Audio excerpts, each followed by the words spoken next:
মার রব্বুকা, তোমার রব কি, ওয়া মা দীনুকা, তোমার ধর্ম কি, ওয়া মা নাবিয়ুকা, ওয়া মান হাযার রাজুলুল্লাযী বুইসতু ফীকুম। নবীকে আইনা সামনে দেখাইবে, দেখো লোকটারে চেনো নাকি।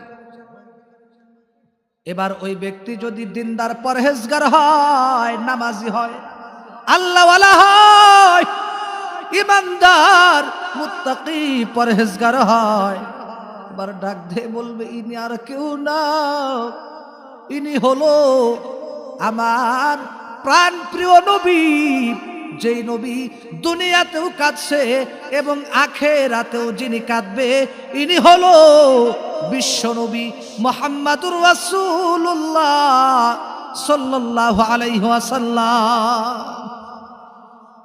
পরিচয় দিবে, তার প্রশ্নের জবাব কোরআন শরীফ দিবে। সুবহানাল্লাহ কন। এইভাবে কোরআনটাকে ভালোবাসতে রাজি আছেননি? কোরআন পড়তে রাজি আছেননি? নবী আলাইহিস সালাম বলে, যেই ঘরের ভিতরে কোরআন পড়ে না, ওই ঘরের মধ্যে শয়তানরা বাসা বাইধা নেয়। নাউজুবিল্লাহ কর। যে ঘরের ভিতরে কোরআনে কারিমের তিলাওয়াত হয় না, ওই ঘরের ভিতরে শয়তানরা আয়াস পায়, শয়তানরা মজা পায়, আর ওই ঘরকে শয়তানরা দখল করে নেয়। আর শয়তানের দলেরা ওই ঘরের ভিতরে বাসা বানায়, বাসা, আর সেখানে তারা আড্ডা দিতে থাকে।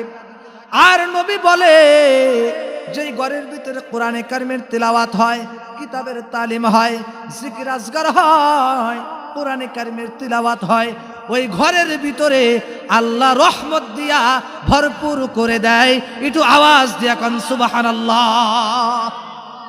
কোরআনে কারিম তিলাওয়াত করতে রাজি আছেন তো?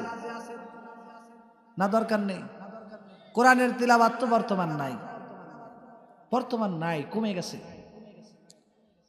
কোরআনে কারিম তিলাওয়াত করেন এ যুবক, আল্লাহ পাক যখন আপনাকে কিয়ামতের দিন যখন জিজ্ঞাসা করবে যে আমি তোমাকে হায়াত দিছিলাম, হায়াতের জিন্দেগিটা কি করছো, কতটুকু আমল করছো, মনে করতেছো কোরআন শরীফ না শিখা এমনি এমনি জান্নাতে যাব, এত সহজ? আল্লাহর কাছে জবাব দেওয়া লাগবে, এ বান্দা কেন কোরআন শিখে আসো নাই? কারণ ওয়ালাকাদ ইয়াসসারনাল কুরআনা লিযিকরি ফাহাল মিন মুদ্দাকির। আল্লাহু আকবার। কারণ এই কোরআনে কারীম এত বরকতময় কোরআন, আমি আল্লাহ এই কোরআনকে সহজ ভাষায় নাজিল করছি। একটু আওয়াজ দিয়ে কোন সুবহানাল্লাহ।